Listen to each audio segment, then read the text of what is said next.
Hello mga aklanon, mga kanomads dito sa Alaska.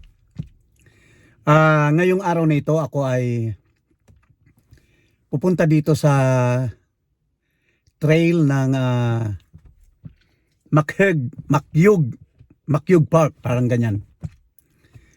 Kahapon kasi pumunta ako dito mga kaibigan, dyan sa lugar na yan. Ang problema, nasa lubong namin, nakakita kami ng 3 bear. Black bear talaga. Dito pa lang sa bungad, nakikita mo nyo yung parang kubeta na yan. Diyan na sila kahapon, 3. At ipapakita ko yun mamaya sa isa kong video. At talagang nakakatakot. Ang problema nga lang, ang ano nga lang, maraming tao dito kahapon dahil may mga turista. So hindi ako nakapag-vlog ng maayos. So ngayon, itry ko na pumasok dyan kung masalubong natin. Ngayon, pag nasalubong natin, ay di takbo tayo. Kung hindi naman, edi tingnan natin yung paligid na yan. Kasi may mga mag-hike ko. Ayan, mag-hiking sila. Nakikita nyo ba yan? Hindi pa kasi ako lumalabas sa sasakyan ko. Yan, andyan sila 4 sila. May mga lumabas na at sabi nila ay nasalubungan nila yung bear. Yung 3 black bear kanina. Nasalubong nila. Doon daw sa may tulay kaya bumalik na kaagad sila. Natakot silang mag-asawa. Natakot sila. Okay, guys, abangan nyo ako at papasukin natin yan. Maya-maya. Okay. Yan guys. I-try nating pasukin ang trailhead na yan. Pero bago tayo magsimula, tingnan nyo muna itong mga dito. May mga warning kasi dito. Kasi marami ditong yung mga moose, ayan itong mga moose, marami yan dito. At itong ito yung trail na papasukin, Pater Creek. Dito ako ngayon sa Makyug. Dito sa lugar na to. Ayan. Ayan, dito ako ngayon. So malayo yan hanggang dito sa may Falls Creek. So kahapon nung pumunta ako dito yung 3 bear dito sa lugar na to. Ayan makikita niyo yan mamaya sa isa kong video. Dito yung 2 naglalaro na bear. Tapos yung isa doon galing sa taas, pumunta doon sa kabila na yun at tumakyat pa sa puno. Hindi ko lang nakuhaan. Kasi nga tumakbo na ako sa sasakyan ko dahil may mga turista dito. Hindi nila alam na mapanganib. Lumalapit sila at nilapitan sila ng bear. Kaya nagtakbuhan din sila. Okay mga kaibigan. Pasukin natin ang lugar nito. Hindi ko alam kung kaya natin. Okay? Okay ba?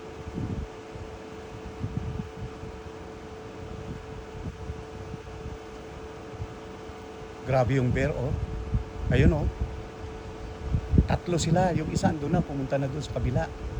Ito, naiwan yung 2 sa may kubeta. Grabe. Kaya nakakatakot pumunta doon sa trail.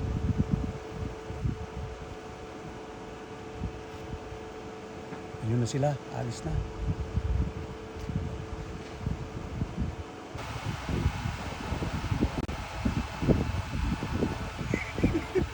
Ayan na yung mga bear, naglabasan na. 3 sila. Ayan, ayun pa yung isa niyang kasama. Lumabas na yung mga bear. Gutom na tong mga to. Ayun na.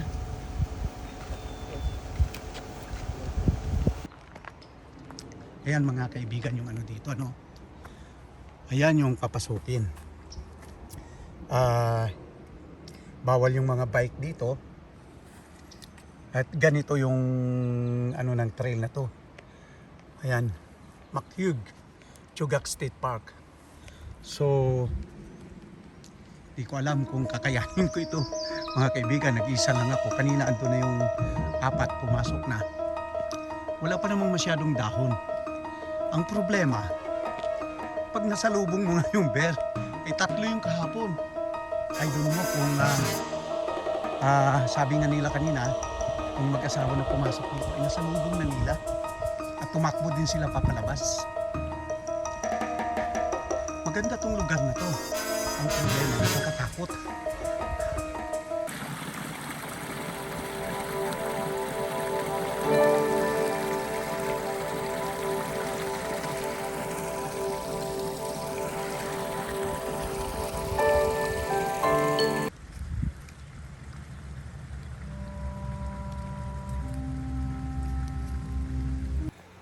Parang nakakatakot, guys.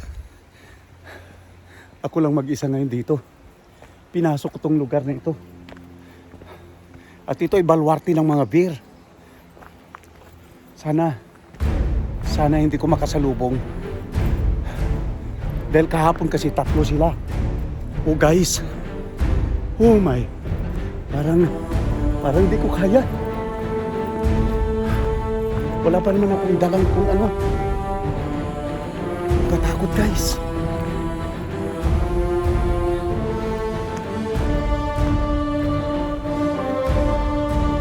Grabe.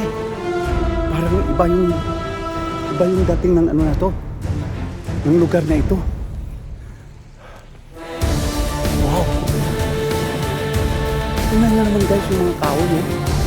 Oh, ang tataas. Ang tataas ng kahoy. Grabe. Wow.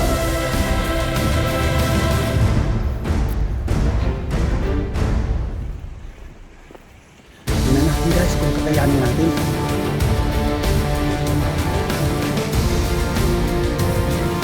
Katakot yung lugar na to.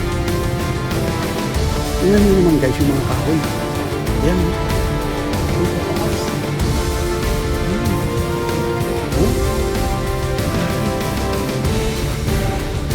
Mas malayo. Okay, guys. Suokin natin to. So guys, ito na. Medyo maganda dito yung lugar nito. Yung paglabas. Ayan yung mga ano, guys. Oh. Wala pang masyadong ano. Wala pang masyadong dahon yung mga kahoy. Sana maging maayos yung pagpasok ko dito. Dito hindi na masyadong malalaki ang puno. Ayan o.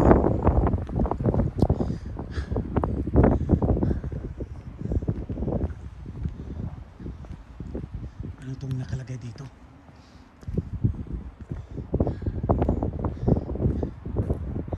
Ayan guys, so sabi alas 9 ng gabi close yung gate. Boy Scout trucks o doon banda. Tingnan natin.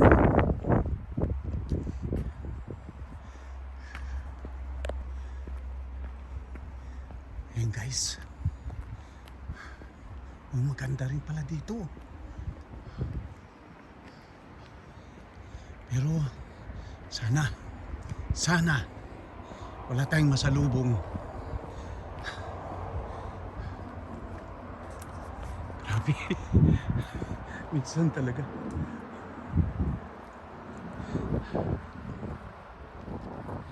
Yan guys.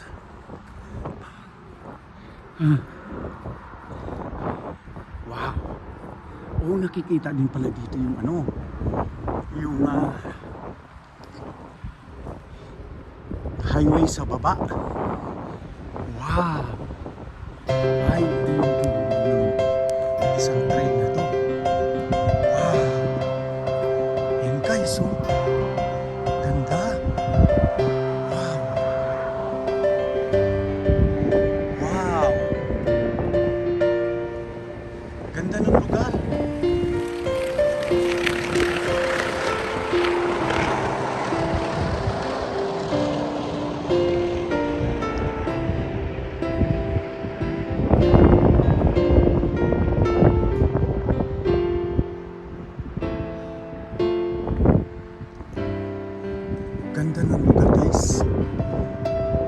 nakakatakot pero maganda.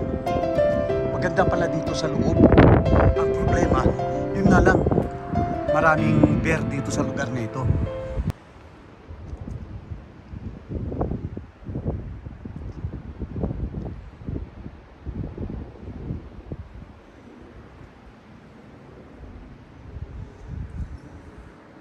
Ano to guys? Nice guys, oh. Ganda ng lugar. Wow. Ganda ng lugar guys. Tingnan nyo naman, oh. Yung background. Ganda. Wow. Marami pa dito mapupuntan guys. Ang problema, ako lang nag-isa at nakakatakot.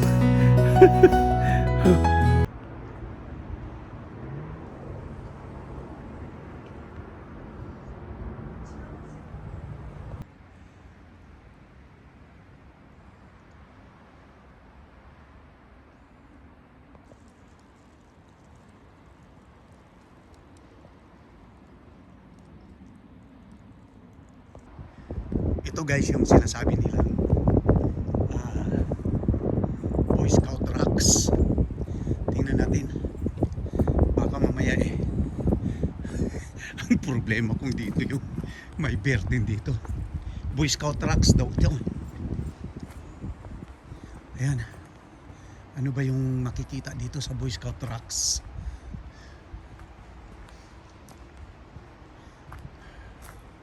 Parang nakakaano guys, oh.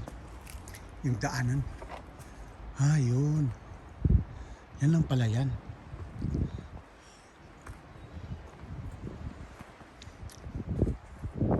Ayan.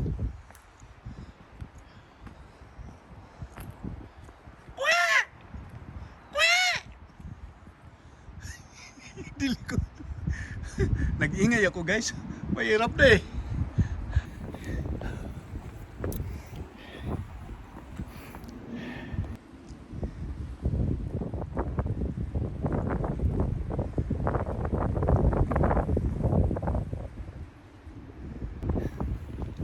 Nag-iingay ako kanina guys. Kasi sabi nila para matakot ang bear kapag maingay ka. So sumisigaw ako. Maisog nga ni. Pero nakakatakot to guys ha. Oh. Ako lang mag-isa eh. Ako lang mag-isa dito palakad-lakad. Balik lang muna ako sa ano ko. Yan guys.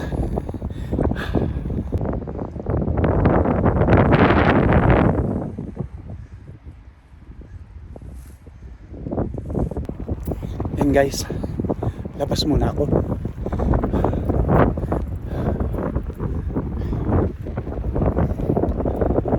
Lakas din ang hangin. Malamig ang hangin. Hindi ako naka-jacket. Tingnan nyo. Ako naka-jacket.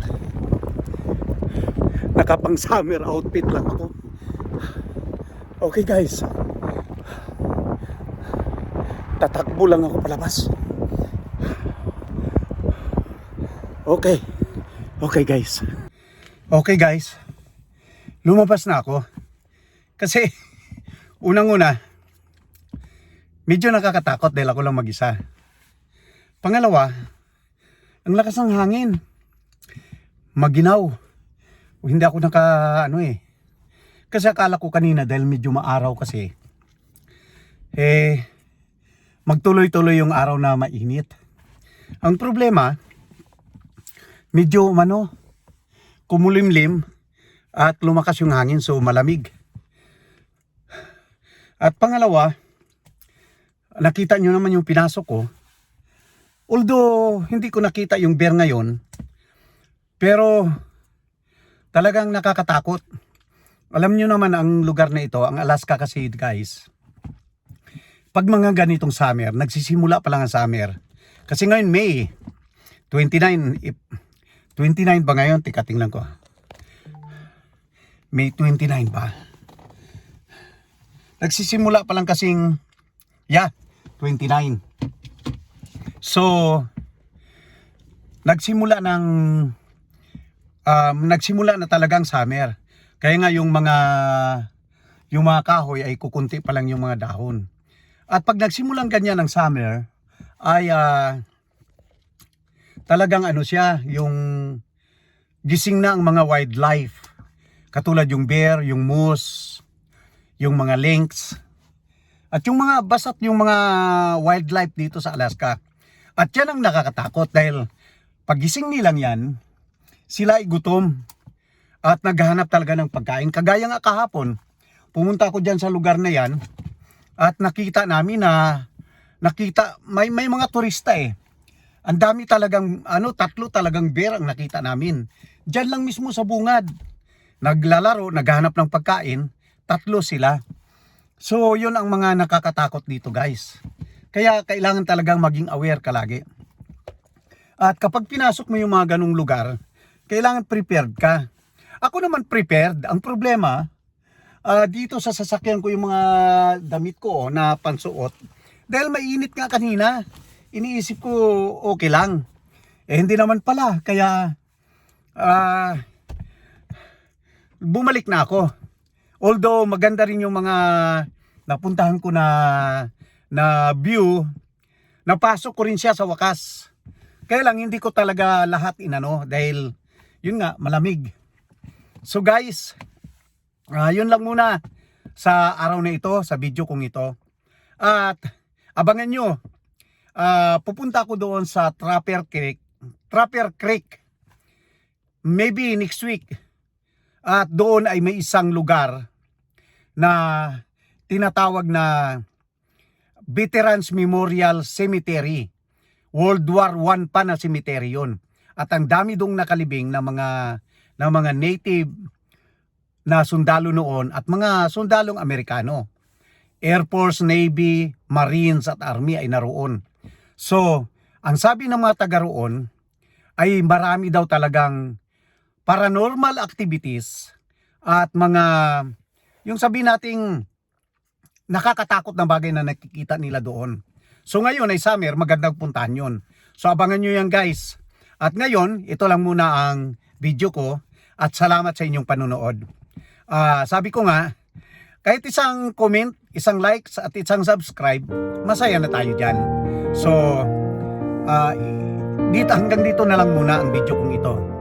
Subaybayan nyo po mga kaibigan, lalong-lalo na sa mga taga-Aklan, ang Aklano Nomad in Alaska, Maisog ini. Ito ay para sa mga matitibay ang loob, yung medyo matapang. Okay guys, salamat sa panonood.